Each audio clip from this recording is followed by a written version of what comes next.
नजराने और जनाजे के बाद जब वसीयत पढ़ी गई तो सबके रोंगटे खड़े हो गए। वसीयत के मुताबिक चौधरी साहब को दफनाने के बजाय घर की खुली छत पर डाल दिया जाए ताकि फरिश्ते इन्हें आसमान पर उठा लें। और फिर आधी रात को छत पर एक ज़ोरदार धमाका हुआ। बिस्मिल्लाहिर्रहमानिर्रहीम। चौधरी बशीर के घर से सुबह सुबह मुझे खबर मिली कि चौधरी बशीर इस दुनिया से रुखसत हो गए हैं। मुझे सख्त हैरत हुई थी। मैं तो उनकी बेटी की शादी की तैयारियां कर रहा था। चौधरी बशीर मेरे होने वाले ससुर थे। कल ही मेरी उनकी बेटी के साथ शादी होना करार पाई थी। जब ये अंदुनाक खबर मुझे मिली तो मेरे रोंगटे खड़े हो गए थे। चौधरी बशीर ना सिर्फ मेरे दिल के बहुत ज़्यादा करीब थे बल्कि मेरे लिए मेरी खुशी का जरिया भी थे। इन्होंने मुझे मेरी मोहब्बत यानी अपनी बेटी के साथ मिलने से कभी रोका न था, बल्कि हमारी शादी धूमधाम से करवाना सोचा था। लेकिन ये क्या हो गया जो मैंने सोचा भी नहीं था। चौधरी साहब की मौत ने मुझे बहुत परेशान कर दिया था। हमारा निकाह हो चुका था और अब बारात के मौके पर इतनी बड़ी खबर मिलने से मुझे यूं लगा जैसे मैं 2 गज ज़मीन में नीचे गड़ गया हूँ। जाहिर है मेरी खुशी का ताल्लुक मेरी बीवी की खुशी से था।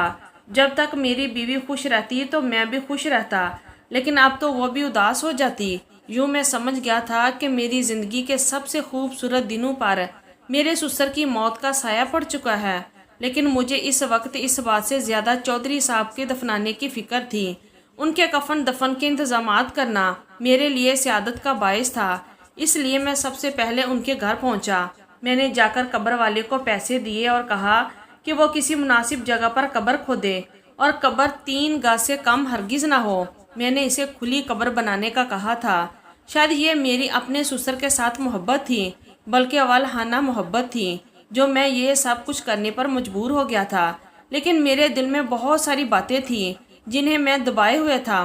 कफन दफन के बाद के मामलात के बारे में सोचता तो मेरे सर में दर्द उठता, लेकिन अब मैं इन्हीं सोचों में गुम था कि मुझे एक अजीब व गरीब खबर सुनने को मिली कि चौधरी साहब के गुस्ल का इंतज़ाम हो गया है, बल्कि ये कि इन्हें नहला दहला दिया गया है और कफन भी बंद कर दिया गया है। बस अब इन्हें दफनाना बाकी है। ये सुनने के बाद मुझे लगा कि शायद मेरे घर वाले यानी मेरे ससुराली मुझे अपना नहीं मानते। इन्होंने गुस्ल के लिए मुझे नहीं कहा था, हालांकि उनका अपना कोई बेटा भी ना था। चौधरी बशीर के पास 3 बेटियां ही थी और 2 गैर शादीशुदा थी। मेरी बीवी ही थी जिसकी अभी अभी शादी हुई थी, मगर चौधरी साहब की बेवा ने मुझे जहमत देना मुनासिब नहीं समझा। शायद इसलिए कि हमारा निकाह कल ही हुआ था और आज हमारी रुखसती थी। लेकिन एक बात बड़ी अजीब सी थी। चौधरी साहब की बेगम कहने लगी कि बेटे, चौधरी साहब ने वसीयत की है, वो वसीयत में नमाज जनाजा के बाद बताऊंगी। फ़िलहाल उनकी नमाज जनाजा पढ़ ली जाए, इसके बाद दफनाने से पहले मुझसे आकर बात कर लेना और इजाज़त तलब कर लेना। अपनी सास की ज़ुबानी ये बात सुनकर मैं खामोश हो गया था।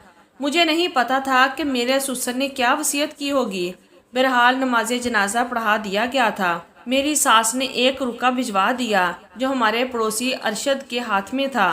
अरशद ने आवाज़ बुलंद जनाजा गाह में वो रुका पढ़ना शुरू कर दिया। इस पर चौधरी साहब ने अपने मरने से पहले की नसीहत लिखी हुई थी। वसीयत ऐसी थी कि सुनकर आपके भी रोंगटे खड़े हो जाएंगे। बातें ही कुछ ऐसी अजीबो गरीब थी कि एक इंसान को दूसरे की अक्ल पर शक होने लगे। जब मैंने इस वसीयत को सुना तो मुझे अपने कानों पर यकीन नहीं आया, क्योंकि चौधरी साहब की वसीयत के मुताबिक इन्हें कब्र में दफन करने के बजाय नहला धुलाकर कफन पहनाने के बाद घर की छत पर डाल दिया जाए। ये बात बड़ी अजीब सी थी और जाहिर है ये खिलाफ शरअ थी, क्योंकि चौधरी साहब तो इस काम का प्रचार करते रहते थे। मगर आज इन्होंने एक ऐसी बात कर दी थी जो कि इस्लाम के करीब भी ना थी, बल्कि बहुत दूर थी और गैर शरई बात थी। और फिर चौधरी साहब की शख्सियत के मुताबिक इन्हें ऐसा मजाक जेब नहीं देता था। मुझे ये बात अजीब तो लगी थी, लेकिन मैंने सोच लिया था कि अब मैं इस ख़ानदान के किसी मामले में कोई मुदाखलत नहीं करूँगा। अरशद जब ये रुका सुनाकर खामोश हुआ तो पूरे मजमे पर एक सख्ता तारी सा हो गया था। सब लोग कहने लगे कि ये तो बड़ी अजीब सी बात है। लगता है कि चौधरी साहब का ज़हनी तवाज़न चलते चलते ख़राब हो गया था, इसी वजह से वो ऐसी बात लिख के गए। तभी अरशद ने चलाकर कहा कि ऐसी कोई बात नहीं, चौधरी साहब बहुत ईमान वाले इंसान थे, वो तो ऐसा करने के बारे में सोच भी नहीं सकते थे। आप लोगों को कोई गलत फहमी हुई है। मैं चौधरी साहब को दिलो जान से जानता और चाहता हूँ, चौधरी साहब ने जो भी लिखा है वो बिल्कुल ठीक लिखा है। आपको उसकी इज्जत और अहमियत की कदर होनी चाहिए। चौधरी साहब बुरे इंसान ना थे। अरशद तो जज्बाती हो गया। चौधरी साहब के नेक कारनामे गिनवाने लगा तो लोग भी जज्बाती हो गए। सबका ख्याल था कि इस वसीयत पर अमल हो जाना चाहिए, क्योंकि चौधरी साहब ने ये होशो हवास में ही लिखा था।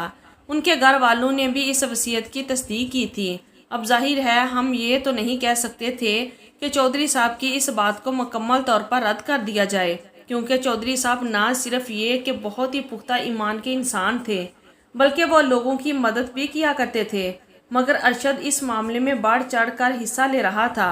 मुझे उसकी ये बात पसंद नहीं आ रही थी, लेकिन मैं खामोश इसलिए था कि कहीं चौधरी साहब के घर वालों को ये बात बुरी ना लग जाए। चुपचाप इसी तरह काफ़ी देर गुजर गई। लोग आपस में सलाह मशवरा करने लगे कि क्या किया जाए और क्या ना किया जाए। किसी ने मशवरा दिया कि मस्जिद के मुफ्ती साहब से मशवरा कर लें ताकि हमें शरई अहकामात का पता हो। मगर ये बात चौधरी साहब की बेवा यानी मेरी सास को पता चलना थी तो वो रोती हुई घर से निकल आई। जनाजा गांव में लोगों से कहा कि तुम लोगों को शर्म आनी चाहिए, मेरे शौहर के बारे में ऐसी ऐसी बातें करते हो कि उनका जहनी तवाज़न ख़राब था।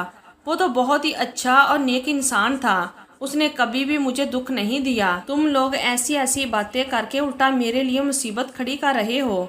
बेहतर होगा कि जैसा मेरे शौहर ने कहा है उसकी वसीयत पर वैसा ही अमल किया जाए। मैं अपने शौहर की किसी भी वसीयत की बेहुरमती नहीं होने दूंगी। वो मेरा शौहर है, उसके बच्चे उसके वारिस हैं। तुम लोगों को ये हक नहीं पहुंचता कि तुम लोग मेरे शौहर की ख्वाहिश को रद्द करो। उनकी इस बात ने सबको जज्बाती कर दिया था। खैर ये बात बड़ी अजीब सी थी, मगर अब लोगों ने अपना जहन बना लिया था कि वो चौधरी साहब की इस वसीयत पर अमल करेंगे। मेरे इस सब के खिलाफ होने से कोई फ़र्क नहीं पड़ता था, क्योंकि मैं तो इस घर का नया दामाद था। मुझे ये लोग अभी ठीक से जानते भी नहीं थे, क्योंकि हम लोगों का घर में आना जाना इतना नहीं था। चौधरी साहब की मैयत को तैयार कर दिया गया, अब इसे छत पर रखने का वक्त आ गया था। बहरहाल ये अनोखी रस्म भी कर दी गई। हम सब लोग चौधरी साहब के घर की तरफ चल पड़े। मेरी बीवी भी हैरान थी कि ये सब क्या हो रहा है, जबकि ये सब करने की तो कोई वजह नहीं बनती। तब मेरी सास ने डांट कर इसे चुप करवाया और कहने लगी, तुझे शर्म नहीं आती बाप के बारे में ऐसी बातें करते हुए? अरे तेरा बाप बहुत ज़्यादा नेक था। उसने अपनी वसीयत में ये लिखा है कि वो चाहता है फरिश्ते इसे आसमान पर उठा लें, इसलिए वो अपनी मैयत को ज़मीन में दफन होने के बजाय छत पर रखना पसंद करता है। तुम्हें क्या पता तुम्हारा बाप तुम्हारे रब से कितना करीब था। बस उसका अल्लाह पर भरोसा था। वो कब्र में नहीं दफन होना चाहता, तो इसमें तुम्हें क्या मसला है? तुम्हारे बाप की कब्र उसकी मर्जी। मैं अपनी सास की बातें सुनकर हैरान था। कोई भी औरत अपने शौहर के मरने पर ऐसी बातें नहीं करती, मगर इस लम्हे मुझे अपनी सास बहुत शफाक और बेरहम लगी थी। लेकिन उनकी बातें और असर और रसूख की वजह से बिल आखिर इस मामले पर भी मट्टी पड़ गई थी। अब सब लोगों ने एक चारपाई पर चौधरी साहब को डाला और चारपाई छत पर रखने चल पड़े। जब सब लोग मैयत लेकर छत पर जाने लगे तो एक मसला हो गया। मैयत को चारपाई समेत छत के तंग दरवाजे से गुजारना मुश्किल था। काफ़ी कोशिश की गई, मगर मैयत छत के दरवाजे से ना गुजर सकी। अब तो ये बहुत मुश्किल पेश आ गई थी, मगर चौधरी साहब की बेगम ने अपने शौहर की वसीयत पर पूरा पूरा अमल करने की ठान ली। कहने लगी कि गाँव की सबसे मजबूत सीढ़ी बनवाई जाए। बेशक लकड़ी से बनी हुई सीढ़ी हो, लेकिन वो इतनी मजबूत हो कि चारपाई का बोझ बर्दाश्त कर सके। सीढ़ियाँ भी 2-3 लगाई जाएंगी जो मजबूत हों और लोहे की हों। फटाफट इन लोहे की सीढ़ियों का बंदोबस्त करा दिया गया। चौधरी साहब की बेगम ने चारपाई को पहले रस्सियों से बंधवा दिया था, यहाँ तक कि अगर चारपाई गिरे भी तो मैयत को कुछ ना हो। यूं सीढ़ियों समेत चारपाई को उठाकर छत के ऊपर डाल दिया गया था। छत खुली थी और इस खुली छत पर से सारे गांव को वो मैयत नजर आना थी, क्योंकि गांव के घरों की छतें ऐसी होती हैं कि आसपास से लोग भी देख सकते हैं। इन दिनों मौसम भी काफ़ी गर्म था। मुझे तो चौधरी साहब के रूह पर तरस आने लगा कि इस गर्म मौसम में इन्होंने छत पर अपनी मैयत डालने की फरमाइश कर दी। अगर ऐसा ना किया होता तो इस वक्त कब्र की मिट्टी में सो रहे होते। मेरा दिल इनसे खफा भी था कि अपनी बेटी की रुखसती से पहले ही इन्हें जाना था, मगर इतने में मेरी सास ने मुझे अपने घर बुला लिया। कहने लगी, मुझे तुमसे कोई ज़रूरी बात करनी है। मैं जब उनके घर गया तो वो मुझसे अकेले कमरे में जाकर बात करने की ख्वाहिशमंद थी। जहाँ उनकी बेटी भी ना हो। मेरा दिल ज़ोर ज़ोर से धड़कने लगा। मैं जानता था वो यही कहेंगी कि अब रुखसती को थोड़ी देर के लिए मनसूख करना पड़ेगा, चौधरी साहब के सोग या फिर चलीसवें के बाद ही रुखसती होगी। मगर इन्होंने मुझे ये कहकर हैरान कर दिया कि सोग मनाने की कोई ज़रूरत नहीं है। मैं बेवा हुई हूँ, अपनी बेटी की खुशियों को छीनना नहीं चाहती। तुम आज ही मेरी बेटी को अपने घर ले जाओ।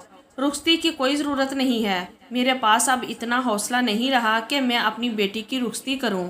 तुम अपनी अमानत को ले जाओ। अगर ये तुम्हारे निकाह में ना होती तो और बात थी, मगर अब तो वो तुम्हारी बीवी है।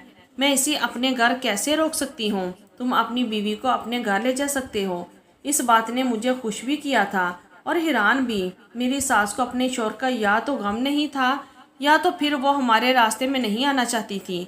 इन दो में से कोई एक बात ज़रूर सच थी, पर मेरी सास ऐसी नहीं थी कि वो अपने शौहर की मौत पर परेशान ना हो। यकीनन वो हमारा भला चाहती थी। यही सोचकर मैंने अपनी आंखें बंद कर ली थी और फिर जब शाम का वक्त हुआ, मैं अपनी बीवी को लेकर सादा से 2 कपड़ों के जोड़ों के साथ अपने घर आ गया। अम्मा ने देखा तो वो भी खुश हुई। वो भी फजूल रस्मात के हक में नहीं थी। सब ने मेरी बीवी का बहुत ज़्यादा ख्याल रखा और आगे भी ख्याल रखने का वादा किया, क्योंकि वो अब यतीम भी हो चुकी थी। मगर हैरत की बात तो ये थी कि मेरी बीवी गुमसुम ज़रूर थी, मगर बाप के मरने पर गमज़दा ना थी। उसकी आंखों से एक आंसू भी नहीं निकला।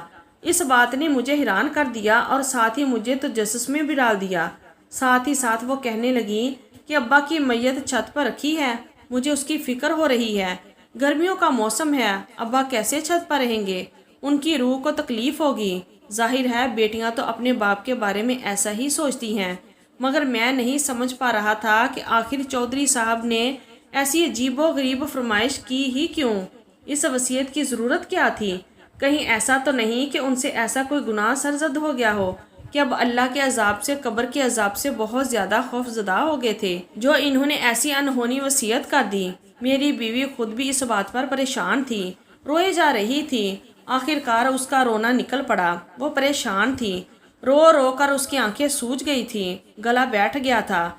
मुझे ऐसा एहसास हुआ कि वो पहले नहीं रोई थी, इसलिए अब खुलकर मेरे सामने रो रही थी। मैंने उसको तसल्ली देने की कोशिश की, मगर बाप की मौत का गम कोई कम तो नहीं होता।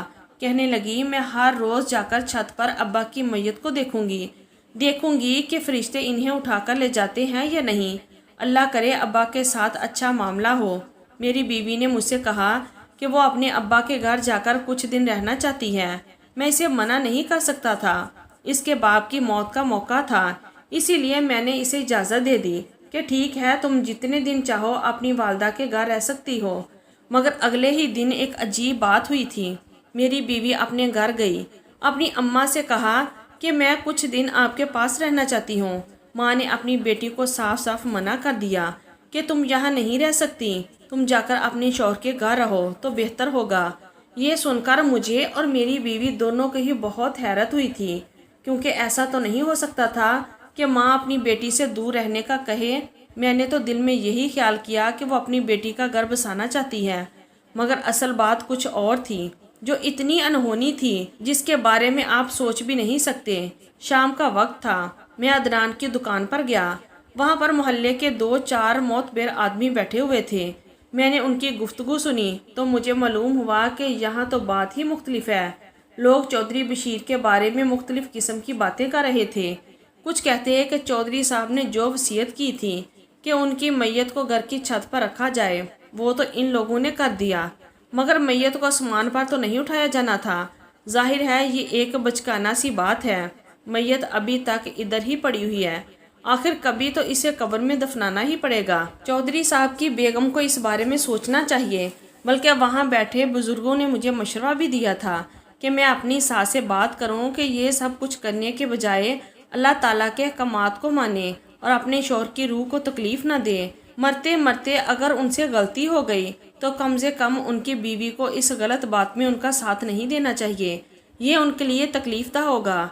इन लोगों ने मुझसे कहा कि बेटा, अब तुम इस घर के दामाद हो, जाकर अपनी सास को समझाओ कि ये सब ठीक नहीं है। मैंने दिल में ख्याल तो यही किया था कि मैं जाकर अपनी सास को ये बात बताऊंगा, مگر اس دن میرے محلے میں یہ بات پھیل گئی کہ چودھری صاحب کی میت کو آسمان پر اٹھایا جائے گا، کیونکہ آج ان کو مرے ہوئے 3 دن ہو چکے تھے۔ یہ بات بڑی عجیب و غریب سی تھی۔ یہ تو بہت ہی خفیہ کلمات تھے جو کہ ادا کیے جا رہے تھے۔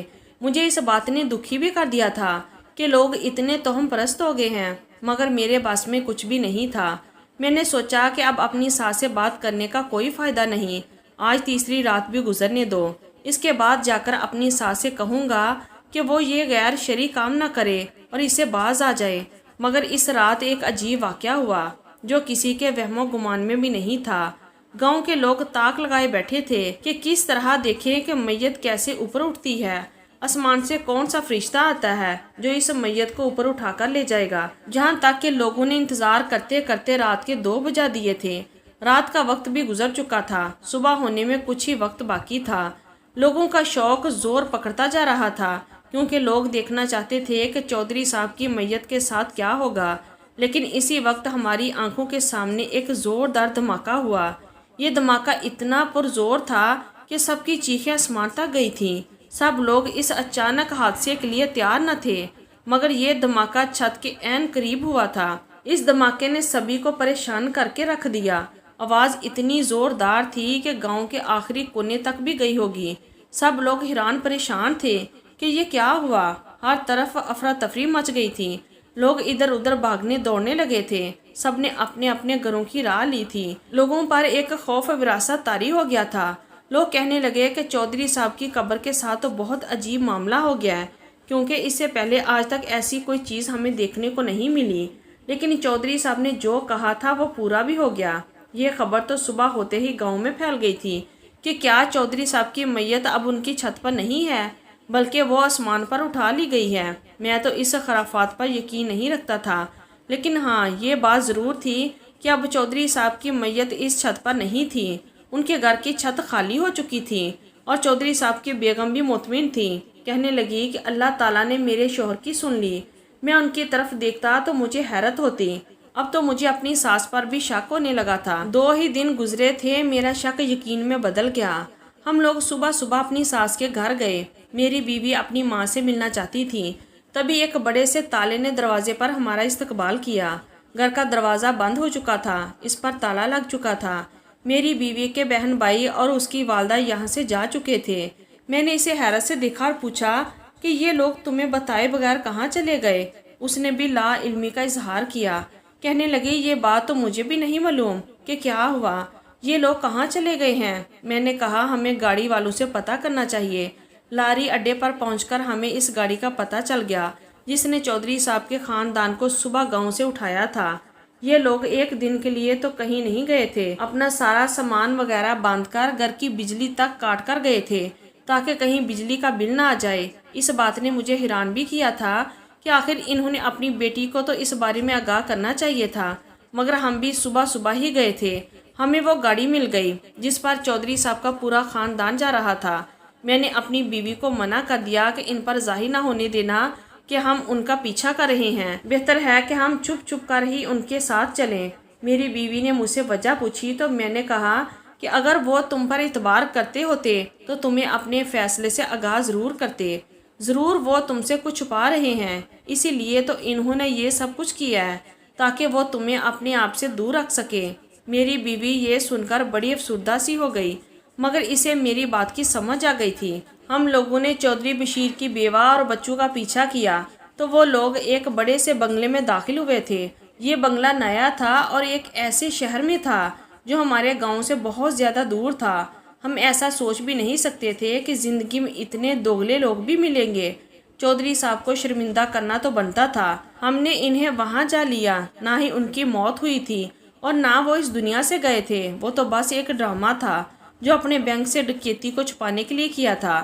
بینک سے ڈکیتی بھی اپنی بیٹی کی شادی کے دن کی تاکہ کسی کو ان پر شک نہ ہو۔ لوگ اتنے بھی دوغلے ہوتے ہیں، میں نے کبھی سوچا بھی نہیں تھا۔ میری بیوی رونے لگی، بولی ابا ایسے نکلیں گے؟ مجھے نہ پتا تھا۔ میں نے اپنی بیوی کو چپ کروایا، اسے تسلی دی، خدا کا طریقہ اور شکر ادا کیا کہ وہ ایسی نہیں۔ ہم لوگ گاؤں آئے تو ہم نے کسی کو اس بارے میں کچھ نہیں بتایا، کیونکہ بلا شبہ انسان کو دوسرے انسان کے عیبوں پر پردہ ڈالنا چاہیے تو ناظرین سامعین، یہ تھی ہماری آج کی ویڈیو۔ امید ہے کہ آپ کو ضرور پسند آئی ہوگی اور ہمارے چینل کو بھی ضرور سبسکرائب کر دیجئے۔ اپنا بہت سارا خیال رکھیے گا۔ اللہ تعالی ہم سب کا حامی ناصر ہو۔ اللہ نگہبان۔